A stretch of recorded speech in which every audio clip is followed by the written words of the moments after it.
In this podcast, I'm joined by JJ Dukart, Josh McAllister, and Justin Fiskajohn from Lookout TV. And we're talking about pre-rut and rut strategies, specifically trail cameras and why it's so important to run them on video mode, and how to hunt scrapes coming up in the next few weeks. The Deer Society podcast is brought to you by Illusion Hunting Systems, Onyx Hunt, Reveal Cellular Cameras, 10-Point Crossbows, Prime Archery, Loophole Optics, G5 Broadheads, Osseo Gear, Raw Frozen Scents, and HHA.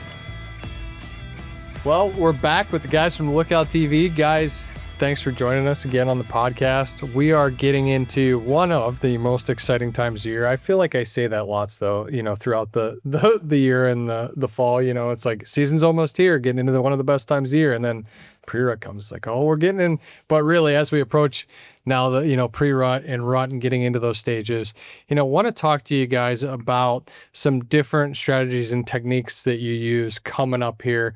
And particularly one example, a hunt breakdown that's awesome, and you guys need to check out, Josh, the Great 8. And one technique you really used in this hunt breakdown was just utilizing your trail cameras and on video mode. And you kind of do an explanation during that hunt breakdown and some really cool features. So just talk to me about kind of your trail camera strategy and your thoughts on just video mode in general. Yeah. A photo can only tell you so much, you're missing. So a lot of people get frustrated with trail cameras and the fact that it can become expensive to run them. So many of them. And then when you throw in the fact that in video mode, a lot of people just don't do it, especially on cellular cameras, because it's expensive. Requesting that video, right? You got to start utilizing solar panels and battery boxes and things like that just to keep intrusion down and not run your batteries down. But, a few years ago, I really started implementing utilizing cameras on video mode, mainly going up into that October, first part of October, getting into the pre-rut, mid-October. When those bucks start changing, right? When they start dispersing, getting into their fall ranges, and they start separating. Because that's when a buck can tell so much about him, how he's acting. Is he aggressive? How does he walk? How's he posture when he's by himself, when he's around other bucks? Is he submissive? Is he the dominant deer? A photo's a lot of times is not going to show you that. And that was the telltale sign that actually led, I think, to the demise of the Great 8. I had, Tacticams set up all over that farm, monitoring what the deer was doing. And when I switched it over and started running those cameras on and requesting video downloads and seeing how he acted, he owned that place. How his interaction with other bucks, how he just walked, his charisma, how he walked and carried himself, just told me, like, this buck is the king out here. He owned this place. He's super aggressive. And then, a couple of the other photos, you could see how he was running in the frame, and then and some of the videos that I was getting requested, sent to me, his interaction with scrapes, he was so aggressive, utilizing the limb. I mean, just tearing it up. He just was a submissive deer. And ultimately on the 9th of November, when he showed his face, I was able to set the scene with that, utilizing the extinguisher, utilizing snort wheeze, and was able to call him in. And of course, in the back of my mind, I was thinking, because a lot of times sometimes we don't want to call to a deer due to the circumstances, right? But that while I was in that tree and I was watching him, and I was thinking in the back of my mind just how he has acted, I'm like, this deer's got to come in. He's going to commit. So I set the stage. I threw the scenario out, hit a doe bleat, hit a grunt, hit snort wheeze. It was over. And those trail camera videos told me a lot more than what the photos was. So starting in October, I like to switch my cameras over to video mode, and it seems you capture a lot more, than what your photos are showing you. Well, I think a big thing there too is you said there's an expense with doing this and doing that and adding this feature, but you can kind of minimize that if you're smart about it. Like you said, start kicking it in October. Maybe you can run camera, and you can run cameras now even without a cellular plan and go pull the car. Yep. You can get into it without having to spend so much money. So it is expensive. We want to get a million videos and get all the intel we can, but you can be smart about it and do it on a budget. Yep. Still get the information. I run solar panels. I'll start running solar panels on every one of my cameras or a battery box. I'll try to disguise them as best I can. Sometimes I'll run them. I'll carry one stick in with me on a pack. I'll climb up the tree, angle it down. I don't get too extreme with it because I want a good video and good photo, right? But sometimes you got to disguise your cameras just a little bit better. But especially when cold weather hits, that's when it really drains your cameras on video mode. And especially you got to think back home, a lot of people feed deer. So if you run a camera even on photo mode and you're getting 6,000, 7,000, 8,000 photos in just a few days or weeks, it's going to drain your battery power. So you got to think about that. You got to change your strategy when you're running cameras on video mode. You got to utilize solar panels. You got to use some sort of maybe a battery box. And that way you're keeping your intrusion down to a minimum, and you will find out a lot more on videos. It's like the 5.5-year-old buck this year on the same place that I killed the grade 8. There's a buck on there this year. He's 5.5. Seen him 3.5. Seen him last year, and he is back this year. Not a giant. He's a great mature buck, super respectable deer, and I would love to shoot him, and I'm going to target him. But going off the video evidence from last year, he's going to be a tough deer to kill. That I think because just the way he's acted the last 2 years. Super submissive, always being shy around other deer, always by himself. He don't like being around a group of deer. On a photo, you wouldn't see that. You would miss those things. So, yeah. I was like, during the rut, some of those videos that come through, because lo and behold, you get a picture of a doe, and that's what you see, right? Because that's what you get as a photo. But so many times you request that video, and sure enough, there's a big buck right behind her. Or here's 2 bucks or 3 bucks chasing her. Like that 15 or 20 seconds, that you get in that video can be priceless and give you so much more information. Yeah. Not just about the deer that are there, but to your point, like how they act, what their personality's like, and you can use that to your advantage. Justin, with your stuff, hunting obviously a little differently. Do you run your cameras on video mode? Yeah, I'll echo kind of what McAllister said there too. I like to run my cameras end of October into November on video mode over scrapes quite a bit. But actually, we've talked a lot about the depth that I like to get my cameras on and trying to cover as many trails as I possibly can. Early season for me, you're gonna find that these bucks are kind of in bachelor groups still, right? They're kind of they may have a trail that they like better than others. There's maybe some trails that you get primarily does and fawns and stuff like that, but there's gonna be a few trails every year that have more buck activity than others. And when they're in a bachelor group, just kind of similar to what you were talking about, you get a picture of that doe, right? Well, you request a video of bucks behind her. Same thing with these bachelor groups. A lot of times it's not the biggest, baddest deer that's leading the pack of these bachelor bucks. So I run a lot of my cameras. So, once I kind of establish the cameras that, I get a ton of buck activity on, then I'm switching in my Tacticam app over to video mode on those. Because I don't want to just have the forky picture, right?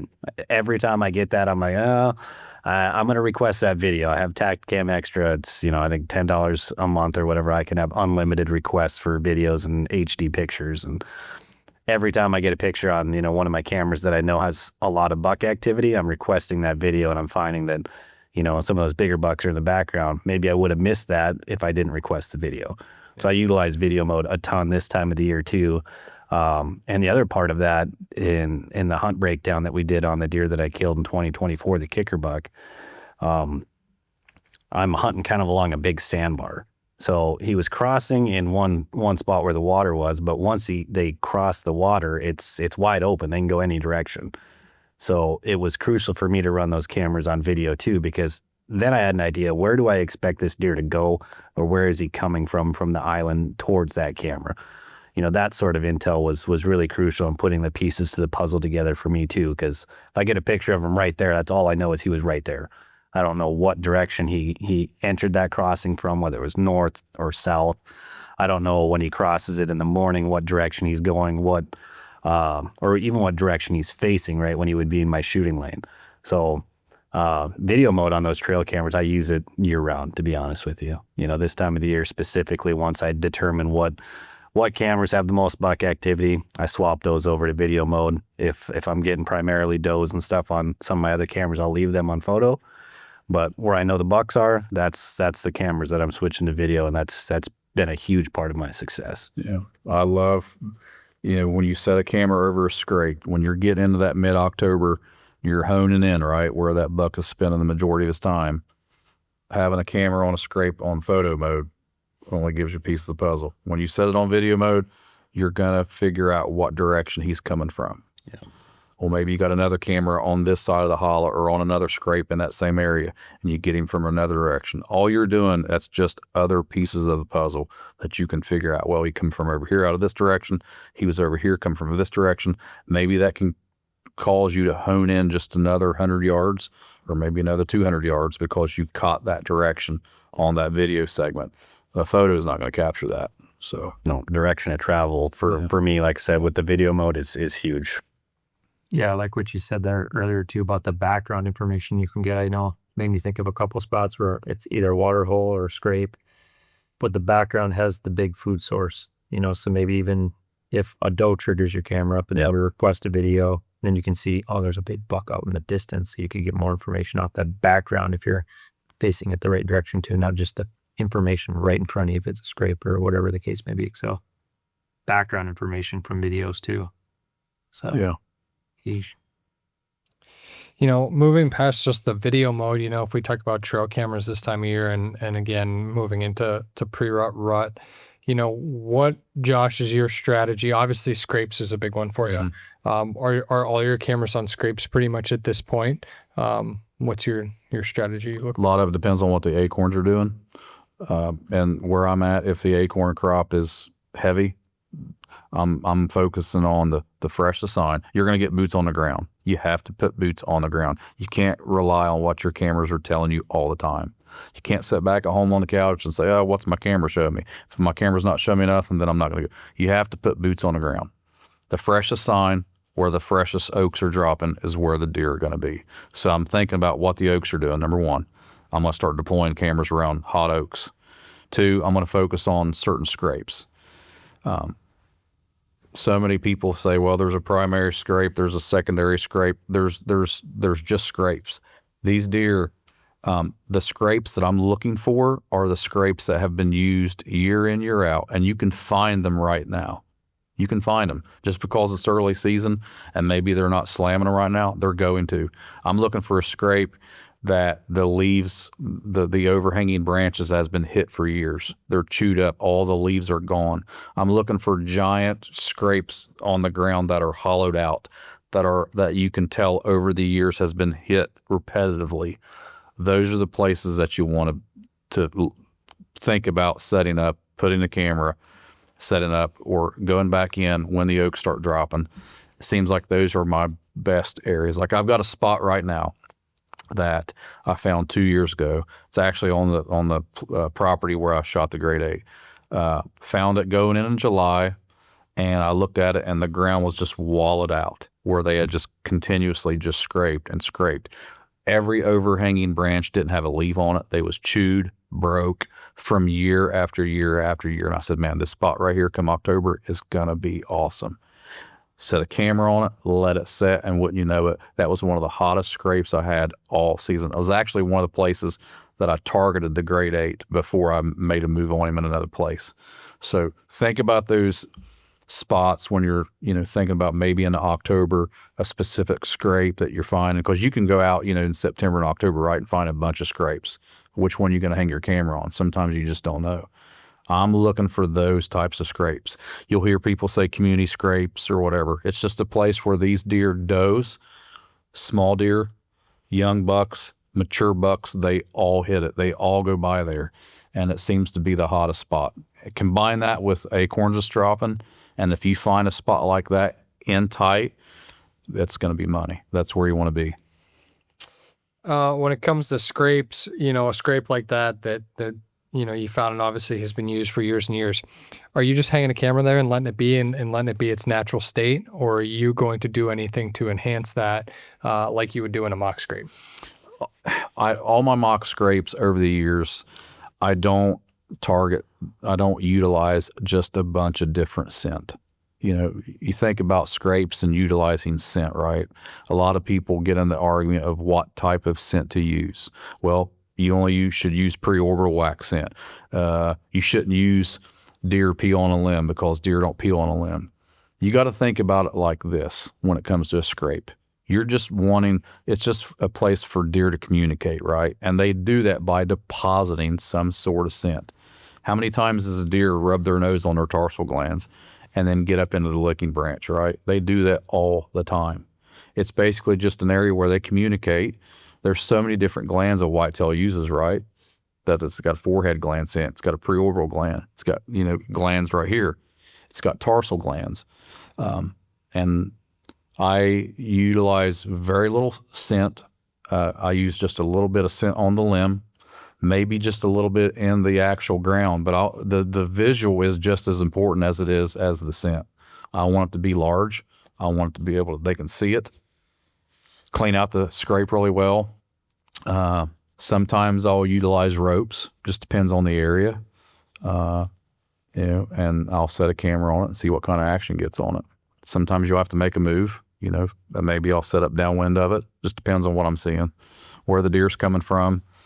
Go from there, see what my camera showed me. How about you, Justin? Scrapes out there. Do you do some, I know you obviously said you do hunt over some scrapes a little bit, or you monitor them. Do you set up any mock scrapes, or you just kind of use what's there? I'm kind of with McAllister on this one. I like to try to find the pre-established ones and kind of put my cameras there. I've made a lot of mock scrapes over the years too, and you kind of know the right height of the branch. And in my area, they like to utilize Russian olives as like a scrape tree quite a bit.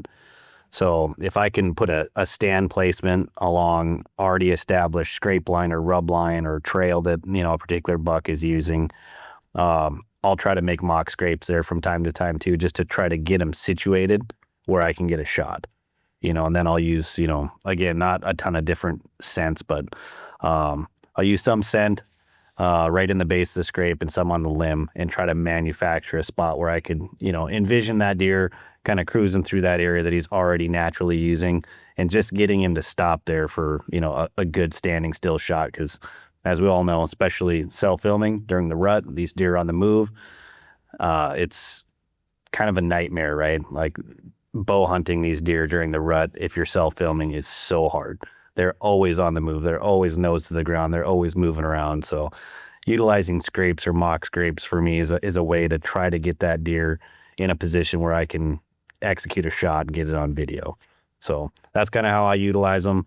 Another strategy that I use too is if I'm hunting like a newer area, I always tell everybody that first year I just completely screw it up. And what I mean by that is I want to go in there. I want to jump deer out of their beds. I want to find their scrapes. I want to find the old rubs. Like that first year, I don't count on killing a deer. I just go in there and I blow the whole spot up. I want to find all the information that I can. I want to do that all in year one. That way, year 2, 3, 4, 5, I know where those community scrapes are going to be. I know where the rub lines are going to be.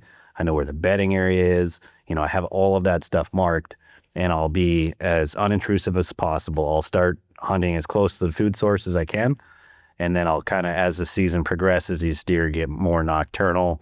They're not daylighting quite as much. I'll get further and further and further in. And then once the rut rolls around and I'm seeing kind of that activity on my cameras, whether it's over scrapes or trails and they're daylighting quite a bit, then I just plant myself in the bedding area, and it's all day sits at that point.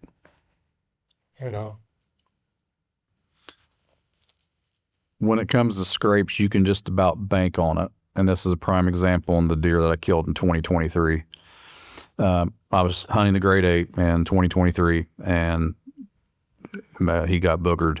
That first year, the pressure got to him, and I had to make a move. And I had documentation of this big buck for 4 years in a row. And it would have been in 2020, 2021, 22, 23. And every single year, that deer would not live there early. He lived across the road on a south facing hill that I couldn't hunt. But he would move in there every single year between 3 different days, October 14th, October 15th, or October 16th. And where was the very first place he would go?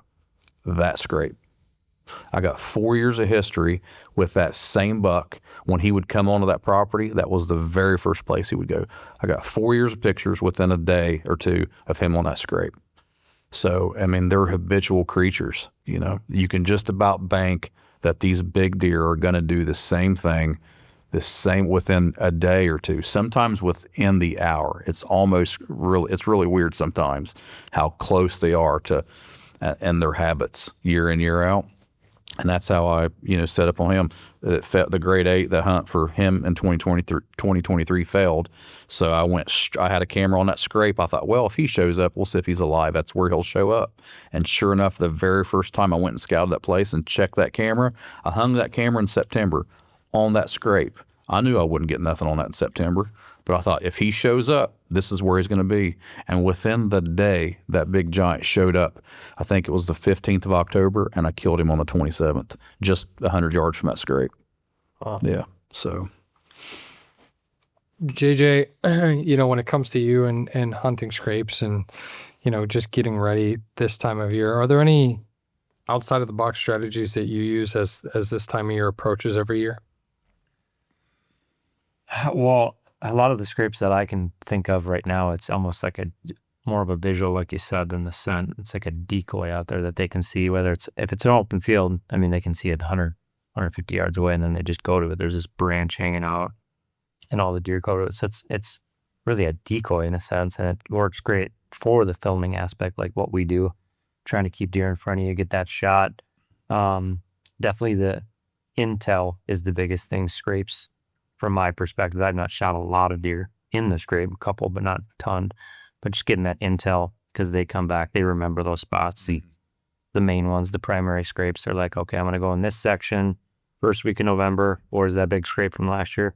They find it, you get the picture, okay, they're in the area, then you go from there. So intel's huge, but they are just a decoy. They're a decoy for it too. Yeah. What about you?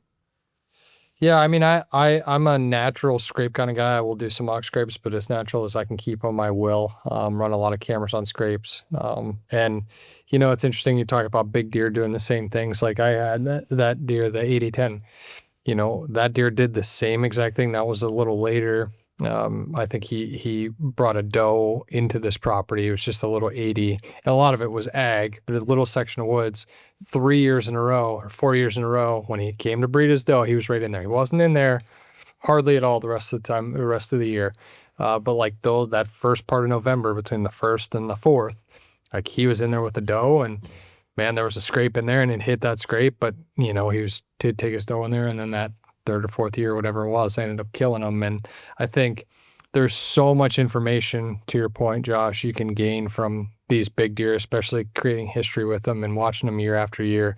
Man, I think that's one of the most lethal tactics that we have as hunters. If you can build a relationship with a deer and build a history with them and learn from it, man, it's a huge advantage that you have over not having any history with a deer like that. Yeah. So guys, the rest of the season coming up, what's on the agenda? So what tags you have left in your pocket, I guess, for the fall?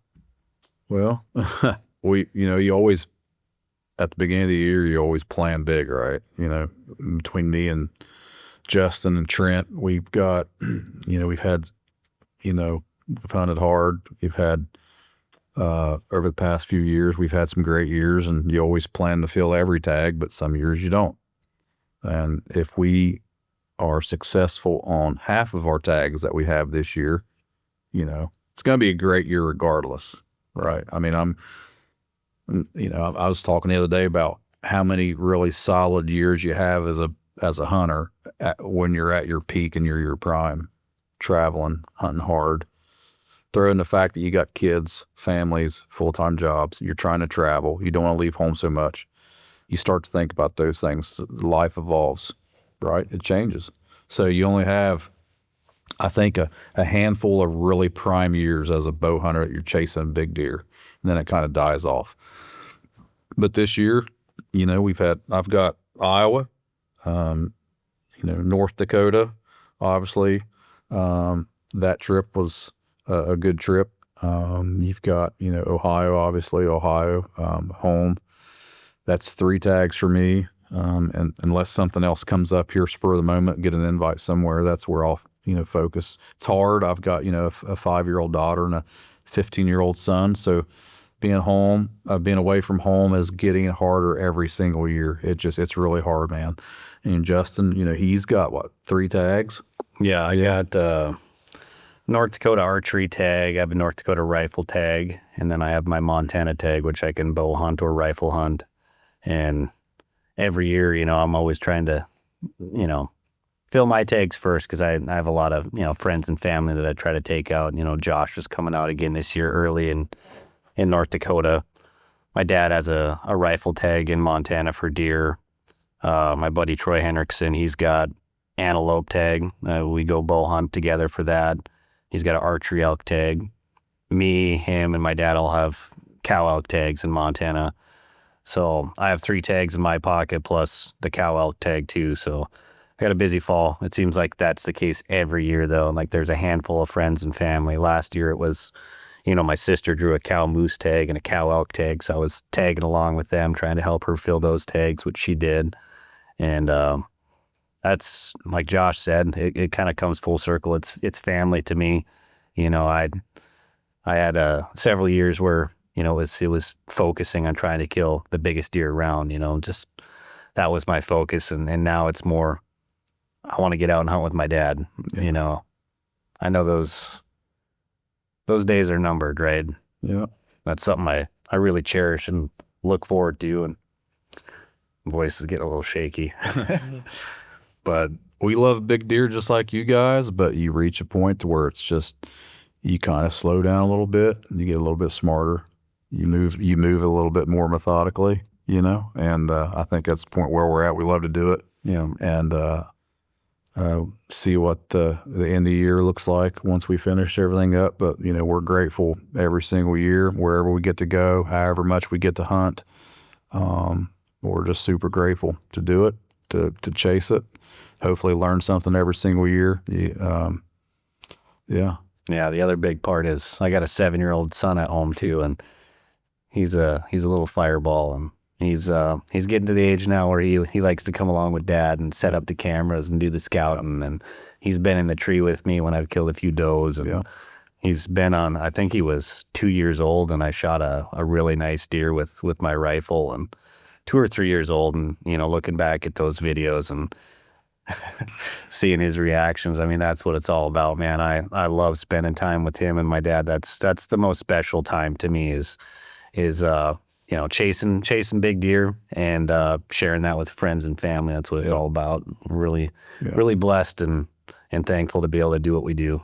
I think the people that don't get to travel and experience other states or go other place outside of where they're used to hunting their entire life, right? Think about all the places from networking that we've got to experience and meet, right? A lot of people don't realize what they're missing. And I always encourage people to, if you can, once in your life, get out of your element, get out there, experience somewhere new, dive into something you haven't dove in before. And that's what I did with Justin. 2020? It started with antelope. Velvet deer. Started with antelope. I was a whitetail guy, whitetail and turkey guy. And he's like, come out for an antelope hunt. That's where it started.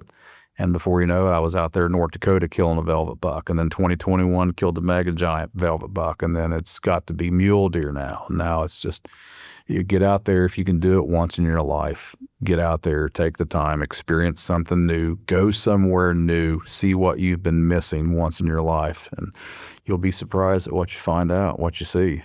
And led us to this, right? Led us to here at this table. Yeah. Cool.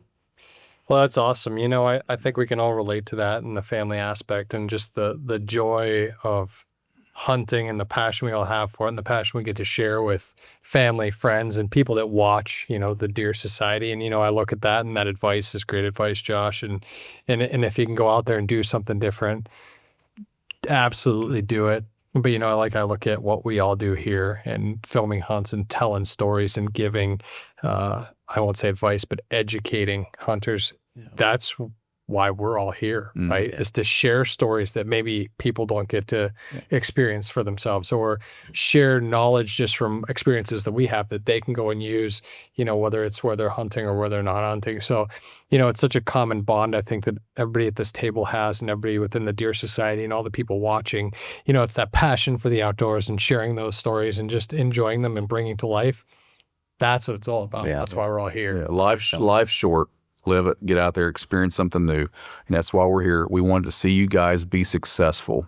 We want to provide tactics, practices that we've used in the field and pass it on to you, the viewer, to where you can take it to field and be successful. I didn't, you know, when I was younger, I had my grandpa and my uncle took me hunting. I didn't have podcasts. I didn't have videos. I didn't have YouTube. I didn't. That's who I had. So I feel like, you know, us being able to do this and pass things on, it just is kind of repaying what we got when we was younger. So 100%. Yeah. 100%. Well, guys, thanks for being here. Thanks for being a part of the Deer Society team and the awesome hunt breakdowns from this year and more to come. If you haven't checked out Josh and Justin from Lookout TV, definitely check those guys out. Their hunt breakdowns are airing here on the Deer Society channel. Check those out. Some banger hunts. Good luck out there in the woods this fall. Let us know how you're doing. Send us your feedback. Send us pictures. We want to share those stories with you. So appreciate you guys tuning in, and we'll catch you next time. The Deer Society podcast is brought to you by Illusion Hunting Systems, Onyx Hunt, Reveal Cellular Cameras, 10-Point Crossbows, Prime Archery, Loophole Optics, G5 Broadheads, Osseo Gear, Raw Frozen Scents, and HHA.